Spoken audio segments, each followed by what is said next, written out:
Chapter 2601. After saying that, he continued. Don't worry, I can pay half of it. He then looked at Harold immediately. Aren't you going to do something to show your sincerity? Harold sounded very generous. I'll help split the share too. I might still be able to put $750,000 to $1 million into the pot. Cameron heard that the two people behind her were already thinking about sharing the cost of purchasing the store and laughed out loud. She then crossed her arms and looked back at the two of them. I didn't expect you two to be this generous. Conroy responded, I'm already addressing you as my sister. How can I not be generous with my share? Cameron smacked him on the arm. Nicely said, brother. From now on, let us leave our enmity behind and let our brotherhood shine for the days to come. Just pretend that nothing has ever happened. From now on, you two will be placed under my protection. Conroy and Harold exchanged gazes and said in unison, all right, sis. Back at Black Gold, Whan was sitting in the office, flipping through some documents. He then received a text message on his cell phone, so he picked it up and took a glance at its content. At that moment, Leonardo opened the door and entered the room, and the man who came in with him was the landlord. The landlord nodded and greeted Whan. Mr. Goldman. Whan placed his phone back on the desk. Have you brought her to visit the store? Yes, Mrs. Goldman brought Mr. Selfridge and a man over to take a look at the place, and she seems quite satisfied with the place. Whan interlocked his fingers and rested his chin on his knuckles. She didn't find out about anything strange, did she? Of course not. I was worried that Mrs. Goldman would doubt my words at first, too. After all, the store is new. However, even if Mrs. Goldman were to ask me about the place, I'd still be able to convince her. Whan responded with a faint hum. Good. You don't have to offer her any discount for my sake. You can charge her according to the market price of such a location and store. My wife will start to suspect things if it's too cheap to be true. The landlord nodded. Understood. After the landlord left, Leonardo was a little confused, so he asked, Mr. Goldman, if you want to give the storefront to Mrs. Goldman as a gift, why do you have to go through such an indirect route to achieve that? Can't you just give it to her, and that's it? Whan fiddled with the pen in his hand. You should be well aware of her temperament well enough now to know that she won't take it if it comes from me. Not to mention that I've promised her not to interfere in her affairs. Cameron had a bold personality and had gotten used to doing things her own way. She could not bear it when someone treated her like an ordinary lady. If he were to ask her to do what he wanted her to do, she would feel that she was being bound. She has never wanted to be someone else's doll, let alone someone else's Barbie doll. She's the most vivid version of herself when she's out there sailing freely. As for me, all I have to do is be her harbor. At night, at Emperin, Cameron passed by the study and saw a beam of light gleaming through the crack of the door. She stopped, slowly opened the door, and entered. Whan was still sitting in front of his laptop, working. He was wearing a pair of gold-rimmed glasses, giving him a more refined and elegant demeanor. Cameron tiptoed in quietly. Although Whan did not take his eyes off the screen, he seemed to have spotted her a long time ago. Haven't you gone to bed? You haven't slept either. She leaned forward and lay on the edge of the desk, resting her chin on top of the back of her hands, and her gaze was fixed on his computer screen. Are you working overtime? Whan took off his glasses, turned to the side, looked her in the eyes, and chuckled. Are you complaining that I'm neglecting you? Cameron choked on her own words. Since when did I say that? Don't try to twist my words. Whan stretched out his hand, pulled her into his arms, and placed her on his thighs. How have you been doing recently? Have you caused me any more trouble? No, hey, you can't consider what I did back then as me causing you trouble. Cameron crossed her arms and stared back at him. No matter how you put it, I'm still the one who resolved the problem that those two fellas got themselves into, isn't I? So, how is this considered a problem that I caused? Whan stroked the tip of her hair and smiled. It really doesn't count, but even if you bring home trouble, as long as it's not too big of a deal, you still have me. Cameron approached him all of a sudden. By the way, I encountered a very strange thing today. Chapter 2602. Dylan told me that the landlord originally didn't intend to rent the place to Nick in order for him to continue operating his martial arts training center there. He told me that Nick had to beg the landlord to agree to rent him the place, but Dylan didn't tell me that the rental contract that the landlord had with them had a deadline. Cameron gave the matter a thought. But the landlord said that the lease is only viable for 15 years, and there are still 5 years left. This means that no matter whether the training center causes trouble, the rental contract will still be revoked. Wayne's eyes shifted away from her, and he pursed his lips tightly and did not utter a single word. Cameron wrapped her arms around his neck and shoved her face right up to his. What Dylan said doesn't really match with what the landlord said, but I don't think Dylan would lie about the training center. Apart from that, the landlord introduced us to the store enthusiastically, and the main thing is that the store is new and huge, the surroundings and environment are excellent, and the location is better than what we currently own. Now you tell me, the place was a beauty salon that had been operating in that location for 6 years, so even if it moved out, someone should have taken over the store almost instantly. Is it possible that a store in such an area will be left vacant? The store was located in a commercial region of the city, so no matter how slow and dumb she was, she would never believe that stores located in such a location would stay vacant for such a long time. It was a 3-story building that had such a large space and complete facilities. It was more than enough for someone who wanted to take over this location and open up a restaurant. Wayne cleared his throat. The location is remarkable, but the problem is that the rent is exorbitant, so it's sometimes normal for such properties to stay vacant for a while. Cameron was still skeptical. Is that so? Wayne sneered and kissed her. Otherwise, do you think that everyone who's into business just doesn't care about the cost, break-even, and the economics? Some people might miss such a great place only because they hesitated. Some others might miss it because they wanted to wait for their cash flow to come in. As for those who can make such a steep purchase to get their hands on such a place, they're most probably operating on the income that they get from other chain stores. If you want to get this place for a private business, it depends on how much cash you have in hand, as well as various expenses and the time needed for your bank to approve your loan. It's not an easy task. Cameron rested her cheeks in her palms and propped her elbows against the desk. Is it really not you? He gave off a helpless smile. You don't even allow me to help you out. Do I look like someone who's looking to significantly decrease my lifespan? I don't consider myself as someone who's contributed to her search. I only found her a good store. Cameron kissed him abruptly. Waylon was startled for a split second but then grasped the back of her head and intensified the kiss. The next day, in the martial arts training center, Cameron talked to Nick about the new storefront. Nick lifted his gaze and stared at her. Actually, you don't have to help me out. Cameron crossed her arms and leaned back into the couch. I admit that I'm the one who's led those men to the training center, and Dylan also told me that you've invested all your savings in the training center. That's why you've been living here throughout all these years. Losing this place means you won't be able to start another training center for quite some time, and if that's the case, I can't compensate for your loss. I can always compensate you with more money, but with the time and energy you've spent on this place, I don't think I can ever pay you back. Nick stared at her for a long time and then took a sip from the thermos on the table. I'm not so poor that I need you to pay for a new location. I didn't pay for it. He paused for a bit and frowned. Cameron continued. Conroy and Harold shared the payment. Although Conroy is a little arrogant and unreliable, he's a loyal lad. As for Harold, he owns a huge network of connections.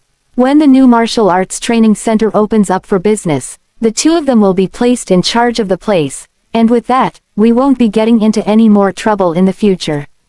After saying that, she added, at least we won't attract any more trouble, and we won't get thugs knocking on our doors every now and then too. Seeing that Nick was silent, Cameron stood up. If you want to go back to Southeast Eurasia and develop your career over there, you can always transfer the ownership of the training center to me. There's no need for you to close it down. Chapter 2603. Cameron was about to leave the office when Nick stopped her. Wait. Cameron turned around and smirked. Have you given it a thought? Are you going to move? Nick put down the glass in his hand. I'm curious. Why do you insist on helping me? Cameron was startled for a split second and then replied calmly, probably because I treat you as a friend. He froze for a moment. A friend, that's right. You, Nick Wickham, are my friend. And since I regard you as a friend, it's only natural for me to lend you a helping hand. After saying that, Cameron left the office. Nick lowered his gaze and let off a smile. A friend, that sounds pretty good. On the other side of town, Chadwick and Sapphire watched as the red-haired girl returned a wad of money to them and then exchanged gazes. Apparently, they were rather puzzled by her action. Take it. I won't cause you any more trouble in the future, and this is the money that I'm returning to you. The red-haired girl handed Sapphire the money, turned around, got on her motorcycle, put on the helmet, and rode away. Sapphire squeezed a wad of banknotes in her hand. Chadwick, am I hallucinating? Chadwick shook his head. I don't think so. It's indeed her, but why would she say what she just said? Something flashed across Sapphire's mind all of a sudden. Could it be the young lady from the other day? Chadwick was stunned for a moment. Coach Southern. The next day, when Chadwick came to the training center, he saw a notice about the suspension of business hanging on the door. He stood there for quite a long time until someone pushed the door out, and the person who came out was Dylan. Chadwick, why are you here? Chadwick looked up at him with a solemn expression. I'm here to find Coach Southern. Dylan was startled. Cameron, what did she do this time around? After all, if his memory served him right, the only thing that Cameron knew and was good at was causing trouble. When Chadwick was training here in the center, Cameron would always pester him, and this kid had been ignoring her all this while. Chadwick wanted to tell Dylan that he had come to thank Cameron, but he felt a little awkward and could not give it to him straight.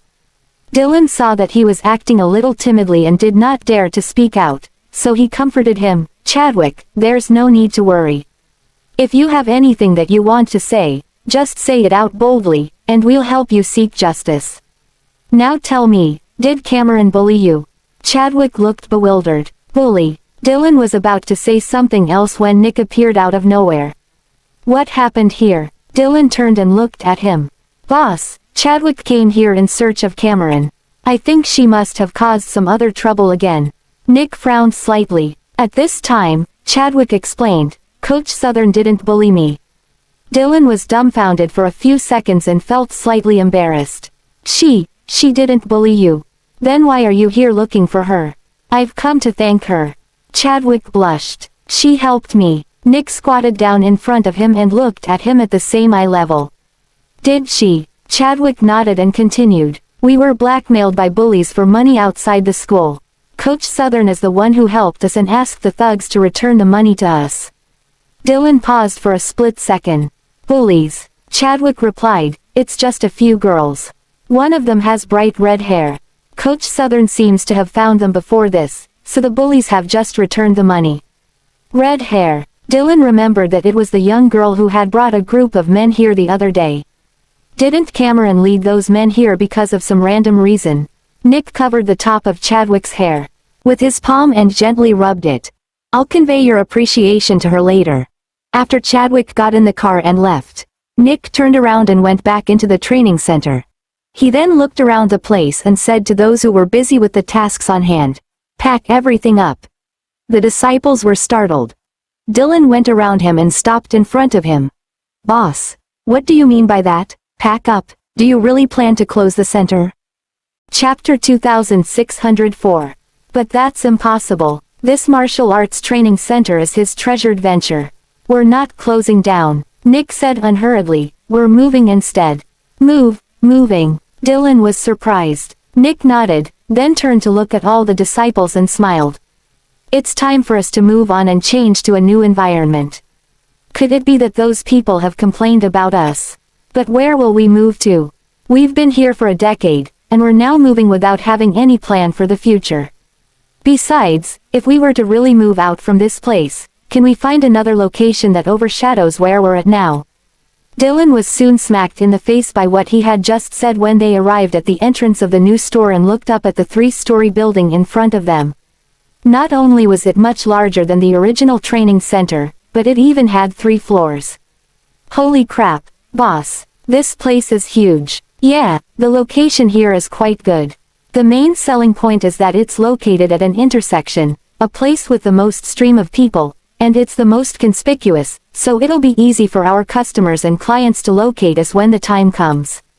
They'll see our gym as soon as they get out of the subway station. Originally, the rest of the people were worried that the location of the new place would not be as good as the old location. Unexpectedly, it was located right in front of a subway station, and this was an intersection where two commercial streets crossed each other, so the flow of people would be huge. Seeing how excited everyone was, Dylan could not help but say, "This is such an enormous store. The rent must be way above our budget." When the word, rent, was mentioned, everyone became silent. "Yo, you're all here." Cameron got out of the car and walked toward them. "Take a look around and see if you're satisfied with the new storefront." Dylan was astonished for a moment and asked, "Please don't tell me that you're the one who's found this place." "Yes, I'm the one who found it." Cameron stepped forward with her hands behind her back and stood in front of them. "It's time for our training center to move to a bigger place, and this place seems just right." Dylan whispered, "The annual rent must be very expensive in this area. We might as well stay right where we are." "Who told you about renting this place?" "I bought it." What? You bought it?" Dylan was dumbfounded. This woman actually bought this place in one go. Just how bold can she be? Cameron clapped her hands. "Let me introduce you to the two co-owners." At that moment, Conroy and Harold got out of the car with their men. They then walked up to Cameron and greeted her respectfully. "Sis Cameron." Dylan and the others were astounded. Cameron rested her elbow on Conroy's shoulder. "You guys must have gotten very familiar with these two. They're the ones who bought this storefront together with me as a gift for every one of you. Am I right, guys?" Sis Cameron is right. From now on, the martial arts training center and we will be a family. As long as I, Harold Gielan, and Mr. Selfridge are still alive, no one will dare to cause you people any more trouble. Whoever dares to do so will have to go through us first. Conroy also raised his chin and sounded rather arrogant. "That's right. You guys are under my protection from now on. If anyone dares to lay a finger on you, that's equivalent to slapping me in the face." Except for Nick, everyone looked at each other blankly. Cameron withdrew her elbow. "All right, guys, don't just stand here. Go in and have a look." Everyone else was curious about what the interior looked like, so they went in through the door one after another. Cameron invited Nick in too, and Dylan came back to his senses and caught up to them immediately. Everyone looked around on the first floor and was pleasantly surprised. The place was large and spacious, and the key was that the space was divided into a few large areas, which could be used for different activities. There was also an elevator in the middle of the building. As for the second floor, it was very wide and capacious too. It was split into two large areas, a private area and a public area. Cameron said to Nick, "The third floor is an independent area reserved for you. You can decorate it to your liking." Nick took a glance at her. "You made them pay for it. You're the only person in the world who would think of doing so." "I didn't threaten them. The two of them are so filthy rich and powerful that they volunteered. You can accept this gift with peace of mind." Chapter 2605. I really didn't threaten them. How could I do such a thing? Nick did not say anything more. A week later, the training center was officially moved to the new location. Except for Nick's private space on the third floor, the first and second floors were furnished and ready to be opened for business. On that day, both Conroy and Harold brought their men to help around the center. They also brought various gift baskets and flowers and placed them at the reception counter to celebrate the opening of the training center. They even lit firecrackers, which made the opening ceremony extremely boisterous. Conroy, directing his men, kept reminding them to move around nimbly, looking rather serious while doing so. Looking at the people carrying things in and out, as well as the personnel who were busy in the store, Cameron could not help but feel very satisfied with the lively and smooth sailing scene. Her gaze suddenly landed on a car parked outside the building. The rear window was slowly lowered, and the person sitting inside was Whan. Harold approached her and asked, Sis, where do you want this thing to be? Cameron looked back at the heavy equipment that Harold's subordinate was carrying and then pointed. You can leave it there. Okay. Harold asked him to move it to the designated place. Cameron glanced out the door once again, and the car had already left. She ran out of the building and looked at the rear of the car that was driving away. Deep down, she felt a strange feeling that just would not calm down after a long time. Inside the car, Leonardo, who was driving, took a glance in the rearview mirror.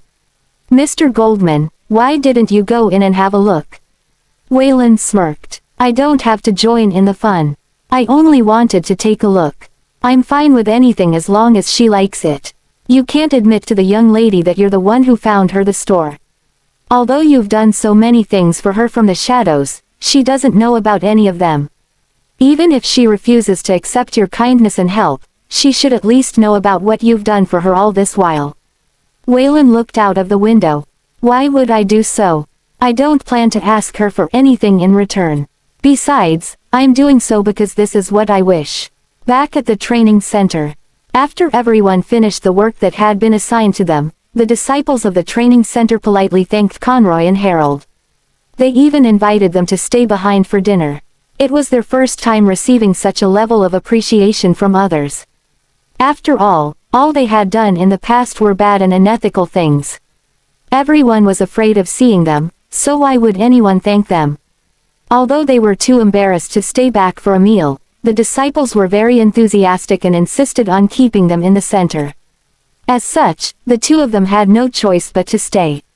However, Cameron did not stay in the center. She told them that something had come up, so she had to go home early. She drove back to Emperin. After entering the house, Whan was nowhere to be seen. Cameron changed out of her shoes, walked to the couch, sat down, took her cell phone out, looked up Whalen's number, and could not help but mutter, "ULLED, didn't you?" If not, how would he know about the new store's location? Liar. In the evening, Whan returned to the villa from the company. As soon as he entered the house, he saw Cameron's shoes in the entryway and was startled.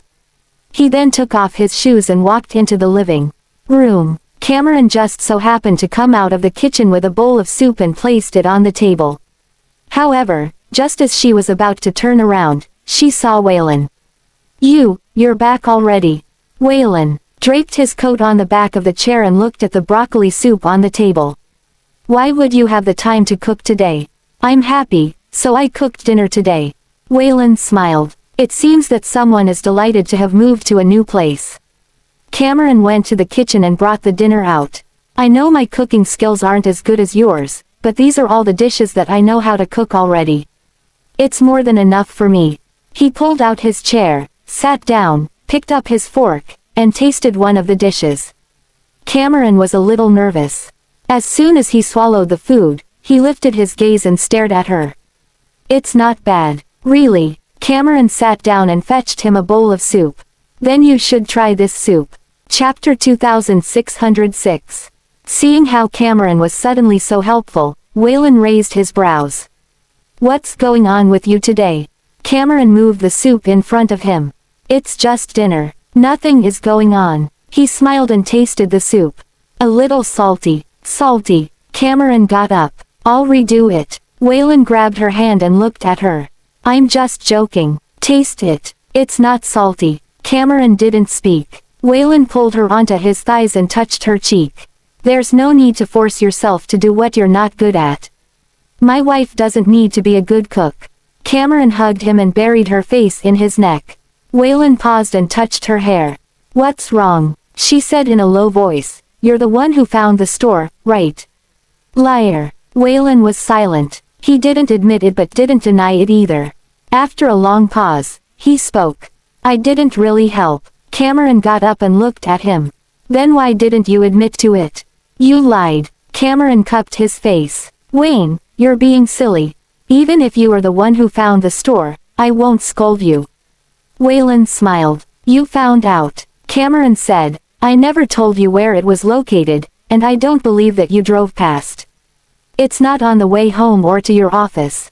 You only drove past after taking a huge detour. Do you think I'm dumb? He smiled. That's true. How could a person who pretended to be a man be stupid? Cameron hugged him by the neck, leaned in, and smiled. So, stupid Whan, you mustn't be the one teaching my son. Whan paused and stared at her.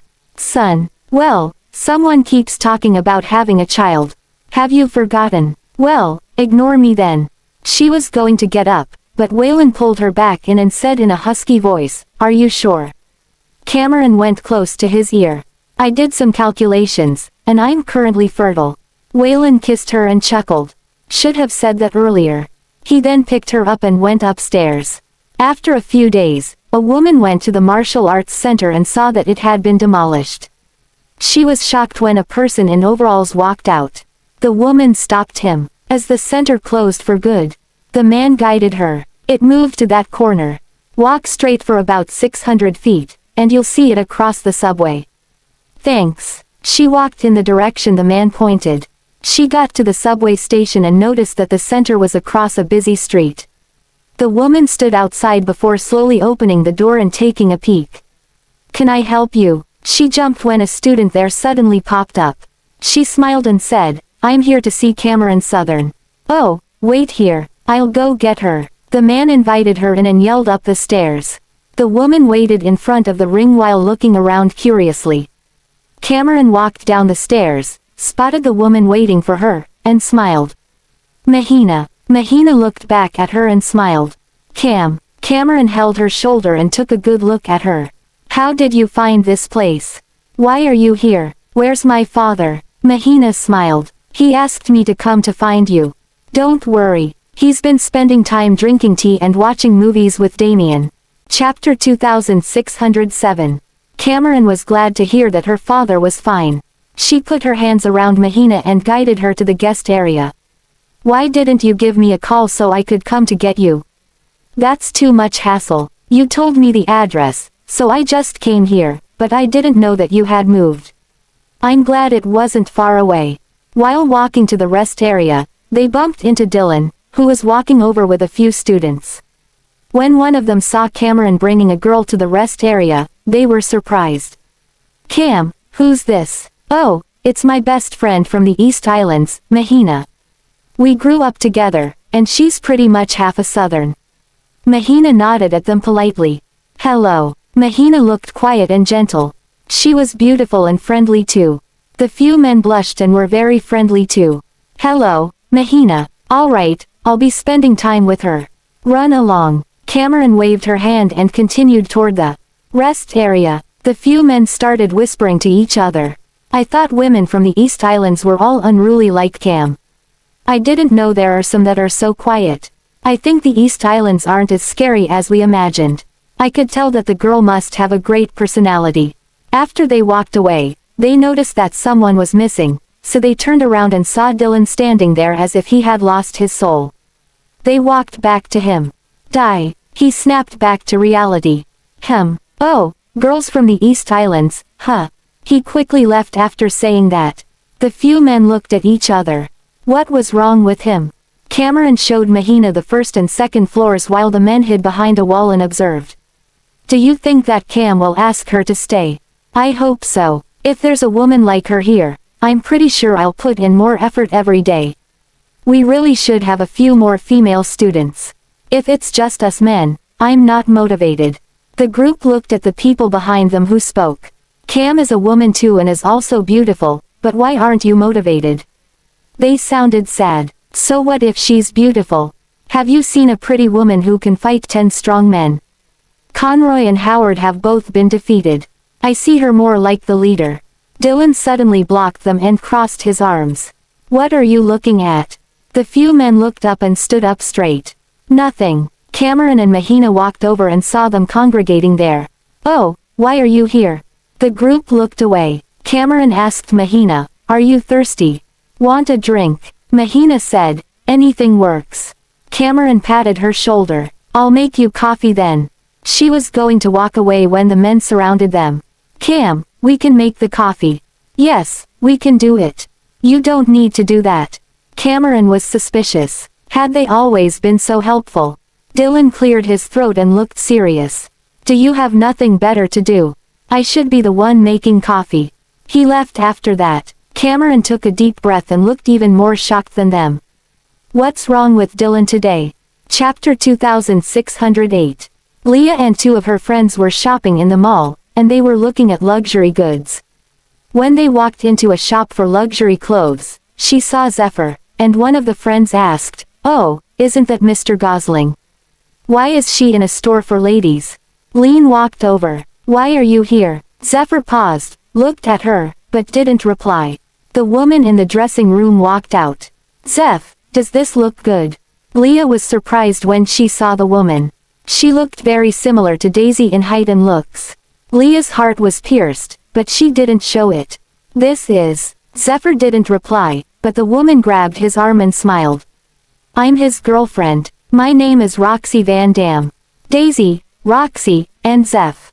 Leah understood something and laughed at herself. He was always trying to find Daisy's replacement. Zephyr took the clothes from her. "Let's ring this up." Roxy smiled. "Sure." He hugged her shoulders and walked past Leah. After they paid and were about to leave, Leah ran after them. "Zephyr." He stopped but didn't turn back. Leah walked over to him. "Are you serious about this?" Zephyr frowned. "What? Why are you doing this? You can't have Daisy, so you found a replacement instead." "Leah." Zephyr looked angry. "This is none of your business. Do you think you can control me because I'm your friend?" Leah balled up her fist and smiled. "I'm controlling you. I just don't want to see you like this. This isn't you." Zephyr smirked. "You think you know me, but do you know the real me?" She didn't speak. "Leah, don't try to mind my business from now on. Roxy is my girlfriend, so I hope that you can respect her." Zephyr walked away with Roxy without looking back. Roxy turned to look at Leah because her instincts told her that this woman must be in love with Zephyr. Leah froze on the spot and bit her lips as her eyes turned red. The two friends rushed over. "Leah, are you all right?" She looked down and shook her head. "I'm fine." "Leah, we know you have feelings for Zephyr, but there are plenty of fish in the sea, there's no need to be sad for him." "Yes, if he doesn't even look at you, why do you still wait?" "I know." Leah bit on her lips so hard she was going to break them, but her tears still rolled down her cheeks. "But you don't know how much I like him. It's been 10 years, even when he doesn't feel the same way." It had always been unrequited. She had been under the impression that after Daisy was married, he would give up on her and would look at her, but it was all too much to ask. Her friends wiped her tears away. "All right, cheer up. It's just 10 years. Some people got married and divorced during that time. There's nothing to be sad about that. Yes, if you're upset, we'll drink with you tonight. We'll be here for you." That night, in a dimly lit bar, the three women drank at the bar while music played. Cheers. Let's forget the sadness. Chapter 2609. Leah drank her entire glass in one go and poured another. The two friends wanted to dance and tried to bring her along, but she waved. "No, you go ahead. Wait for us here then." They walked to the dance floor. Leah drank all the beer on the bar top and ordered more beer, and continued drinking to numb herself. However, no matter how much she drank, her mind still went to Zephyr. Her heart ached terribly. Leah stumbled toward the ladies' room and started throwing up when she got to the toilet. She then started crying. She stayed there for a while before leaving with her makeup smudged. She stumbled her way back to her seat when two drunk men bumped into her, and she fell to the floor. Her head was spinning so violently she couldn't get up. The two men looked at her, realized she was a drunk woman, and started scheming. They helped her up and were going to bring her away when she started fighting back. "I don't want to leave with you. I don't know you. Get your hands off me." The server who walked past saw them. One of the men smiled and said, "I'm sorry, my friend had too many." Leah was dragged away by the men. She stomped her feet in protest, but her heels flew off. The two men didn't pick them up for her and continued dragging her toward the elevator. At that moment, someone in a coat who looked handsome walked over and picked up her heels. "Wait." The two men froze, then turned around. The man in the coat waved the heels around. "Aren't you going to pick them up?" They looked at each other and realized that one of them should go get them. One of the men walked over, but the man put the shoes behind him. I don't think he's your girlfriend. Are you trying to bring her home because she's drunk? What are you saying? The men didn't look happy. The man in the coat chuckled. She's wearing designer clothes, and the heels I'm holding cost thousands. I'm guessing she's from a wealthy family. I don't think girls from wealthy families would be interested in men like you. The man immediately looked upset and tried to grab the shoes, but the other man grabbed his wrist and twisted it. The man yelled out in pain and sobered up. The other man who was holding Leah could tell that this man wasn't someone they could mess with, so he pushed her away and ran. Leah fell to the floor. The man whose wrist was twisted scuttled away too. Morrison Shaw walked toward Leah, bent down, and put her shoes back on. Are you awake, lady? Leah looked up, and her head was still spinning. Her eyes were blurry, so she couldn't see his face clearly. He helped her up, but Leah suddenly cried, I want to go home. Morrison clicked his tongue. Such a hassle. Where do you live? Leah paused. I forgot. Morrison slapped his forehead. How much did this woman drink? No, why do I have to take care of her? I can just hand her over to the servers, and I will be free. But what the heck? I should finish what I started. Morrison walked out of the bar with Leah, who stood there while he went to get his car. He was planning to send this drunkard to the police station so that they could send her home. Chapter 2610. Before Morrison could get to his car, Leah rushed into the street, and he panicked. Hey, the cars honked at her. He rushed over to pull her back. Are you trying to kill yourself? Don't drag me into this. Leah looked at him, suddenly started crying, and sat on the ground. You're yelling at me. The passers-by looked over. Morrison placed his hands on his waist and looked down at this crying mess. He clenched his jaw and nodded. All right, it's my fault for not minding my own business. Morrison picked her up and brought her away. He drove to the station and woke her up. Get up, get out. Leah opened her eyes and grabbed onto the seat. No, I want to sleep. Morrison dragged her out of the car. Miss, you're wasting my time.